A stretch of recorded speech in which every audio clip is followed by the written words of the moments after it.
During the Thanksgiving of 2013, 13 strangers were invited to a deserted cabin in Savage River State Forest in Maryland. They were unaware that not all of them would leave there alive. It was loneliness that led Kaia Peterson into those woods that fateful day, but it was instinct, luck, and just chance that led her out. As the only known survivor, it took her a couple of days to piece together exactly what happened and her ordeal and find the courage to actually go to the police. And the account that you are about to hear right now, it was told by Kaia to Sheriff Kennedy from the Garrett County Police, and it is a direct retelling of exactly what happened to her. As a teen, I used to think that I would have life all planned out by the time I turned 18, but at 41 years old, I found myself with no family, with few friends, and living in a studio apartment in a run-down part of town. I did have a partner, Max, but after 7 long years together, he told me that he had met someone else, someone younger, and that he was moving her into our house, and that I had to leave. It was the house his mom left him, not mine. It's heartbreaking to lose my home, and the love of my life, all of his family and friends too, and what felt like 7 years, all at the same time. But worst of all, I felt like that I had been living a lie. I thought we had a future together, but now all I had was this job at a gas station that I hated and a bunch of painful memories. As the holidays grew closer and closer, my mood worsened too. Feeling alone at any time of year, that sucks, but the later part of the year is by far the worst. All I saw everywhere I went were loved up couples, happy families, celebrating friends. I was dreading Thanksgiving and having to spend it alone in my apartment. Cooking for myself felt tragic, and I decided that I was just going to order some pizza and watch some horror films. Hey, it seemed like the best way to spend it. But then I got this email with the subject line, Thanksgiving Lonely Souls Meetup.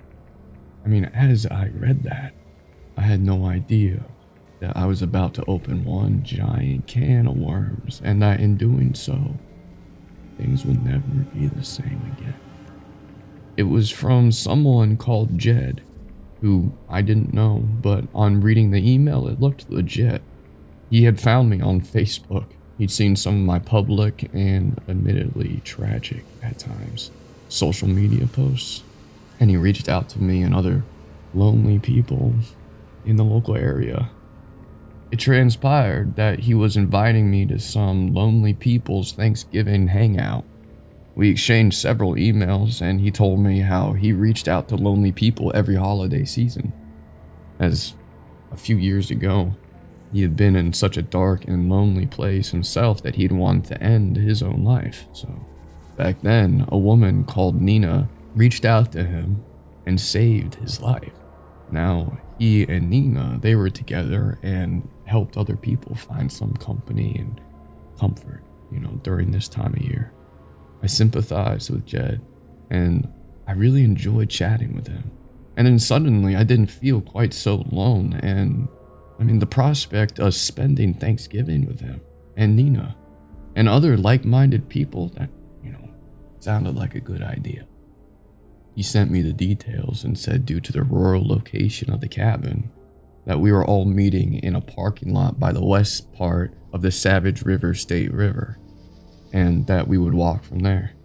I know it sounds crazy to agree to meet a stranger like that, but just trust me, okay? If you've been in a lonely place as lonely as I have, then you want to believe that things can get better and that there is good in this world. Back then, I honestly believe Jed was the good. On Thanksgiving morning, I had the Thanksgiving parade on in the background as I got ready, and then I packed up the wine and cherry pie. They were my favorites. And I drove out to the parking lot on the edge of the woods. It took about an hour to get there, and even though my stomach gurgled with nerves, I was also excited at the prospect of having some company. When I pulled into the parking lot, I wasn't alone. There were other cars there, about 10 people. They were all sitting on the wooden barrier. They were holding bags and cases of beer and chatting with each other. I took the wine and the pie out of my trunk and I nervously joined the others. I was hoping that they were there for the same reason as me and that I wasn't accidentally stepping into some friendship thing or something. And then as I walked closer, the group fell silent. And one of the other guys, they stood up from the barrier. And even though the picture of his email was small and blurry, I recognized his blonde hair and the friendly smile. It was Jed. He rushed over to me and he hugged me, which, due to holding all this stuff, I found kind of awkward. He introduced me to the others and they all said hi. And then he said that we were all waiting there for a couple more and then that we would all walk to the cabin. I sat next to this one girl who was hugging a dish of lumpy looking mashed potatoes. She said that she could only afford the instant mashed, but that she thought it was rude to not bring something. So I told her that the mashed potatoes looked great, and that made her smile. And we started talking about receiving the emails from Jed, and how we both were just must be crazy for coming out here to meet a bunch of strangers. Other cars were driving into the parking lot one by one, and Jed walked over to them, and then introduced them to everyone. And as time went on, I noticed that Jed started to look kind of nervous. I don't know. He said that there was one of us missing and that we should wait, a little longer. But it was almost 1 p.m. I'd been there almost an hour, and some of the others even longer. And from our discussions, I found out that we'd all been told to be there at midday. I felt like this missing person must be a no-show. And then when one guy in dirty purple Converse, I don't remember his name, told Jed that he thought we should just get going, Jed's smile started to falter, and I saw this look in his eyes. It's like, I don't know, I didn't think much of it at the time, but, thinking back on it, I think it was panic. 12 guests weren't enough. There had to be 13. I know that now. I should have always known that. I glanced over at my car, and I thought about leaving, but I don't know, I didn't want to make a scene. I told myself that I had made my choice and now I had to follow it through. Finally, about 10 minutes later, a green pickup truck turned into the parking lot and a woman of about 30 rushed over to us and started apologizing, saying that she got lost and she didn't think that we'd even still be there. Jed stepped forward and I could see the relief in his eyes as he told her that it was okay. He sounded friendly enough, but I heard this croak in his voice, and it felt like despite his cool demeanor, he was secretly pissed off. I should have taken more notice to his reaction too, but at the time, all I could think about was the gurgling of my empty stomach. We all followed Jed into the woods, and I seemed to end up near the back next to the latecomer. She didn't say much, and I noticed how she was the only one of us who hadn't brought anything with her. There were lots of knotted branches and uneven paths through these woods, and even though she saw me struggling, she didn't offer to help me carry anything. I thought that was typical, that even in a group of lonely people, I still managed to end up next to the untalkative, unhelpful one who made us all late. I felt like I was back at school being picked last for sports again. It's just so stupid how stuff like this still bugs me. I lost count of how long we were walking for. It probably wasn't that long, it was 15 minutes or so, but my hunger and apprehension, it made it feel longer. And then when the stone well came into view, beyond the thick foliage of trees, I didn't know what to make of that. It looked intimidating, with these deep scratches and these indents on it, especially with the danger sign forked into the ground. We all gathered around it, and Jed laughed as he tapped the wooden lid of the well and said, "It's a long drop down there." As we followed him, I found myself looking back at that well and wondering what those scratches meant. And then the next thing I knew, I was walking last into the cabin. My heart was beating with anxiety at just the unknown. And the smell hit me first. Like aromas of freshly cooked turkey and parsnips and gravy made my nose twitch and transported me back to brighter times in my past when Thanksgiving had meant family and feeling a part of something. The cabin itself looked far bigger than I expected. It was full of wooden furniture, and a log fire roared in the corner. And I shuffled inside. I found a spot for my pie on the table, relieved to finally be able to put it down. And a woman stepped out of what must have been the kitchen with red oven gloves on. I saw her look around the room, this beaming smile on her face, and as her eyes scanned over each one of us, and thinking back on that, I think she was counting us, making sure all 13 of us were present.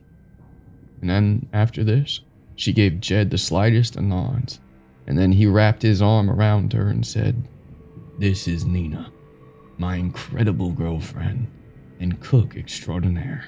You guys are all in for a feast." We all sat down at the table, and I ended up being squashed between the latecomer and Nina. And then all the food was placed on the table, and then we all dug in. I should have gone wild eating everything, but all I had was just a few spoonfuls of my cherry pie. I told myself that it was just my nerves, but I think that I knew in my gut there was something seriously wrong about this place. And then as the meal ended, the drinks continued coming. And we chatted, we played card games, and we laughed, and I observed more than I joined in, and so did the latecomer woman. She kept on staring at her phone, even though Jed just laughed and told her that it's a reception dead zone. And then as the evening went on, Jed and Nina, they brought out trays of wine and beer and colorful cocktails out for all of us, and I still had my bottle of wine wedged under the table, beneath my feet, and I'm not actually sure why. It felt like I was the only one not drinking. As the sky darkened outside and the group began to slur and sway all around me, they filled the room with noise while I just stayed where I was in silence, and I thought that they were all just drunk.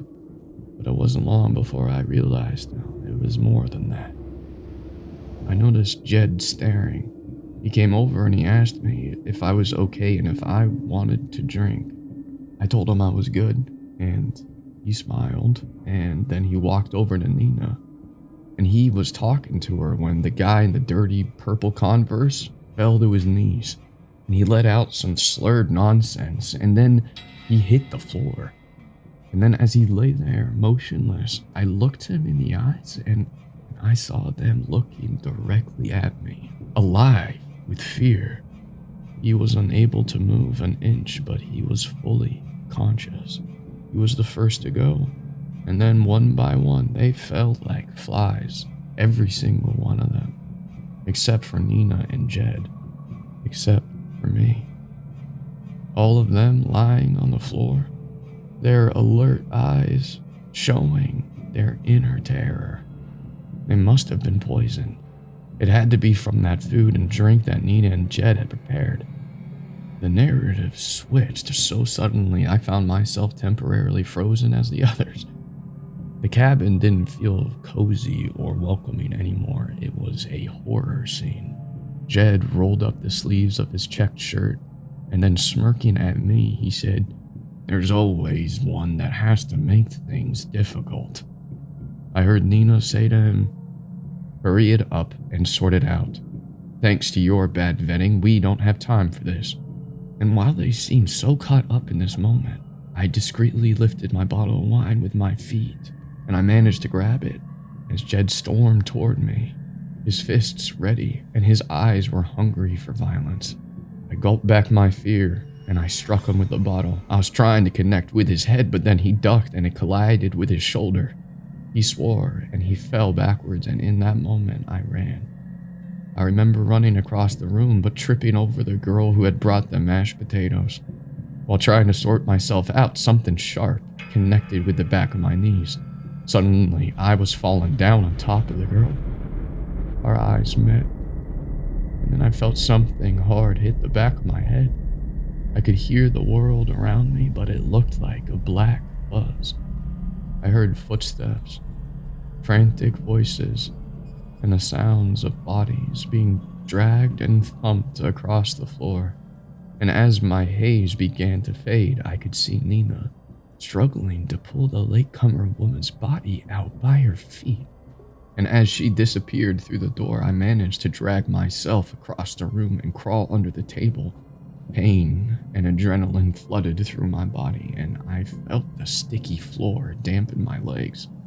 One by one, Jed and Nina came in and they dragged one of the bodies out. I saw those tormented eyes staring at me from lifeless bodies. I knew I couldn't stay there, but I didn't know where to go or what to do. I was terrified, and all I could do was try to muffle my frantic sobs beneath my hands and pray that they didn't find me. The cabin fell silent, and then I peeked out, and I crawled toward the door. I was desperate to get out of there. I had only just made it right there when I heard it, the blood-curdling roar. I'd never heard a sound like that before. The door burst open and Jed appeared. All that kindness erased from his face, only evil left. He grabbed a chunk of my hair and he started pulling me through the door. I tried squirming free and tugging at his grip, but he was relentless. As he pulled me outside and across the dirt ground, I knew instantly where he was taking me, but I hoped I was wrong. I wasn't. We were out in the darkness of the woods, the moon, our only light, and there, right up ahead of me, was the well. The lid was pulled to the side, and Nina was struggling to lift the guy with the dirty purple Converse up over the side. His eyes shone with terror in the moonlight. He was unable to fight back. And then as Jed pulled me up and he gripped me under my shoulders, I hung limp and I just watched in horror as Nina managed to push him over the side. Silence. And then an echoing thud, followed by a ravenous roar and the sounds of flesh being ripped from the skin. The smell of iron filled the air and it seemed to wedge in my throat, combining with the taste of that sickly sweet cherries, making me want to just throw up. "She's injured," Nina pointed right at me. "You know it doesn't like them injured." "We don't really have much of a choice, do we?" he snorted. "Beggars can't be choosers." She kicked at the ground and then she said, "Christ, Jed, we don't have time for this." And as she walked toward me, I saw it rising above the well, a dark shadow, its sharp claws curling around the side of the well. I heard this low-pitched grunting sounds, and although I didn't want to, I couldn't take my eyes off of it. I felt Jed's sweaty hand cover my mouth and block out my sounds of despair. Nina seemed to sense that it was behind her. She stopped and she looked at Jed, fear filling her eyes. She mouthed the words, "Jed, please." And then the shadow creature struck at lightning speed, and I saw it, in only a shadowy flicker, as it pulled her over the side of the well, its claws connecting with her flesh. I saw splashes of red and I heard her agonizing screams. Her legs swung in the air before that thing and Nina disappeared beneath the well. I waited, and I waited. I never heard a thud. We stayed frozen right there until the first signs of daylight, and then Jed finally moved his hand away from my mouth, sighed, and flung me across the ground. He looked at me as he said, "I won't hurt you. There's no point." He was such a terrible person, but I still believed him. I could hear the truth in his voice, and as I sat there, I watched as he pushed a lid across the well and he tidied up the bloodied leaves and twigs. Couldn't move. I was drained of all energy and feeling. As he came back to me and slung me over his shoulder, I said to him, "Why?" He replied simply, "Because none of you will be missed." He carried me back to the cabin and he treated my wounds, and he fetched me food and water. And then he ate and he drank it first to prove that it wasn't poison. I gave in to my hunger and I ate it. And then the next day I woke up in that hospital confused and alone. The doctor told me that I'd been left outside and that I was in a very bad way. I think I must have passed out from my injuries and my trauma. I mean, no poison was found in my system. I tried telling them about the well and the bodies, but my words, they came out all mumbled and confused. I saw the disbelief in his eyes, and I knew that the police would too. But I know what happened to me, and I know what I saw. I just don't know why. 2 days after her horrific ordeal, Kaia Peterson was able to tell her account of events to Sheriff Kennedy. An extensive search of the area commenced, and although the well and cabin they were discovered, the well was filled in with rubble, and the cabin was derelict, and the parking lot was checked, and the only vehicles there besides Kaia's belonged to hikers. Despite the clear descriptions of some of the other people who had been in that cabin, none of them were ever traced or reported as missing, and Jed's whereabouts still remain unknown. Kaia left Maryland soon afterward and has never been back since. She still carries that mental and physical scars of what happened to her. Each Thanksgiving she is plagued with regret and is fearful that somewhere in this world, Jed, or someone like him, is still out there and preying on the lonely and luring them out to some deserted place where a monster lurks in the darkness. And the mystery of that well keeps me up at night, and I know many of you have fascinating theories about what was really down there. Please share your thoughts in the comments below. What was it, supernatural? I mean, was it human evil, or was it something else entirely?